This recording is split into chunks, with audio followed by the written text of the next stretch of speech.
The coin hobby is being ruined by scammers. That's right, guys. We're going to talk about counterfeits. We're going to talk about mint errors. We're going to talk about some of the things that are happening out in the marketplace. And we're also going to be touching on the subject of some things that we are trying to do to help.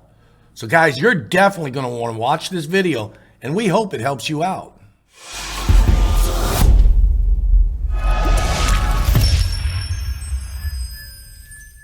There are a lot of people out there trying to make a quick dollar. Most of those people are scammers. So guys, what I've been trying to do myself to help out is I've been doing a lot more shorts and long form videos to try to show you what an error actually is. In my shorts, a lot of these videos I do are errors that are out there that most coin dealers are interested in if they do errors. Now you can find also on Coin Help You, he does a lot of educational videos as well. So the first thing we're going to touch on is Etsy. That's right. There is a lot of fake coins on Etsy. There is a lot of I guess you could say, identified errors. So let's take a peek at them. Right here, plain as day, is the Etsy website. There are different errors here. We have pulled a couple of these to show you. So, some of them are mint errors, and the first one we're going to show you is a downright counterfeit. So let's get over to that. Now, I'm looking at this. It says rare coin collectible 1909 to 1879. Well, it's kind of backwards, but hey, $1 eagle. Well, it's not a $1 eagle, it's a Morgan silver dollar. And the first thing I see looking at this picture, without even blowing it up, counterfeit. It just screams counterfeit.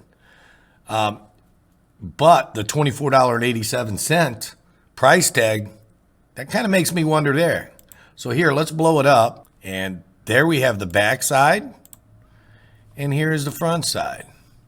It's got all kinds of abrasions on it. It looks like a casted coin.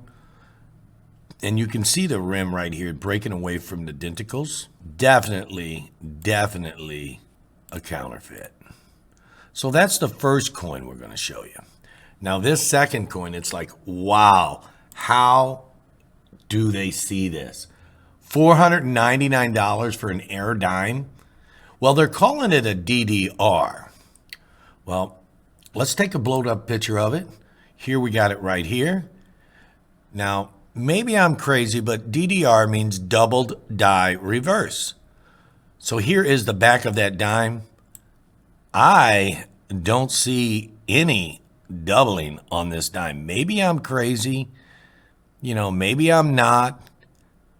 However, for $499, they actually call this one a legitimate error, but I don't know of a 1991 that's a double die reverse. And the next one we have up is a penny. Now this one really gets me. It's like $600, right? It's kind of expensive. They call it a rare backside words 1 cent on the front side of the coin. Major strike through error 1951 wheat cent. Well, they were right about the date. It is a 1951. However, it says 1 O N. Well, that should be backwards. If that's a strike through, that 1 would be backwards. It's got kind of cancer here. That's not a big deal because that's not what they're selling. They're selling it as a strike through error, and they're selling it for $600. But when I flip onto the back of this coin, that is so many problems. It looks like it's been bent. Again, if you are sitting here looking for errors in your pocket change, this $199 looks like parking lot damage quarter. That's not it. I could have made that in a parking lot. I could have made it in a machine or whatever. And here's one. Oh, this one gets me. Very rare. 1983 partial plating with zinc exposure and die errors. $430. I don't know. Looks like it's clean. Looks like it's wore. This is not an error. This is just a worn, damaged coin. Same thing on the front. And we have one more here. This one here is a little bit more reasonable. It's a 1999 Georgia era quarter. Split leaf defect die break reverse. I don't know about you, but I've never heard of an error called that. But here's a blown up picture of that reverse. Not quite what I'd call a die break. Again, it's a die break is a legitimate term.